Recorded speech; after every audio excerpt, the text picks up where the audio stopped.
Warga Daegu ini telah menunggu sejak sebelum fajar untuk membeli masker medis. Mereka berdiri di antrean panjang di bawah hujan dan cuaca dingin. Bukan kondisi ideal untuk tetap sehat, tetapi mereka merasa tidak punya pilihan. I could not buy any masks online. Stores like Costco are all sold out. I only leave the house if I have to, like to empty the trash or buy some necessities. And I only talk to my friends over the phone now.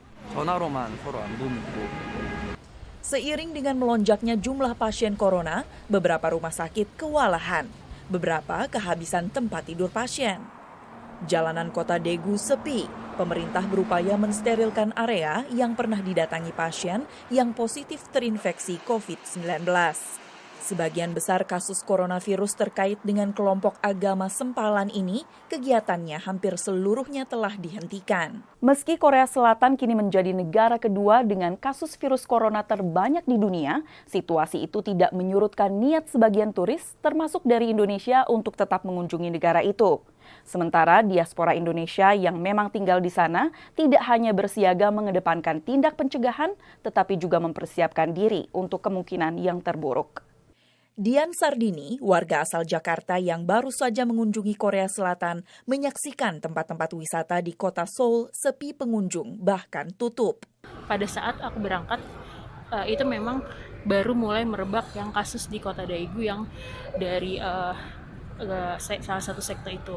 Memang pada saat itu sempat membuat ragu, tapi akhirnya aku tetap memutuskan untuk berangkat dengan harapan baik-baik saja.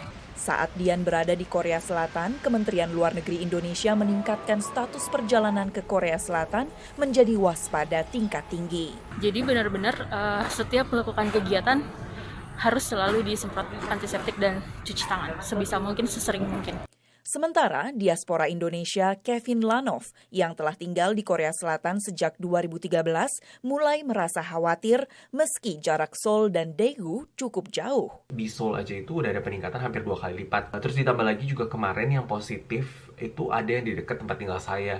Kevin juga mulai melihat perubahan signifikan pada kehidupan sehari-hari akibat wabah virus corona.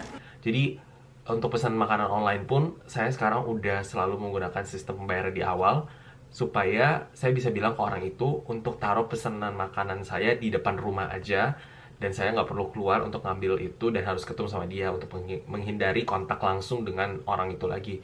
Karena ada juga orang yang nganterin makanan itu yang diketahui positif COVID-19 juga. Bagi para pakar kesehatan dunia, penyebaran COVID-19 di Korea sangat mengkhawatirkan. There is a lot of speculation about whether this increase means that this epidemic has now become a pandemic. Kekhawatiran terbesar adalah jika virus ini bisa merebak dengan cepat di negara dengan sistem kesehatan yang sangat sigap, apa yang akan terjadi pada negara-negara lain? Dari Korea Selatan dan Washington DC, tim VOA.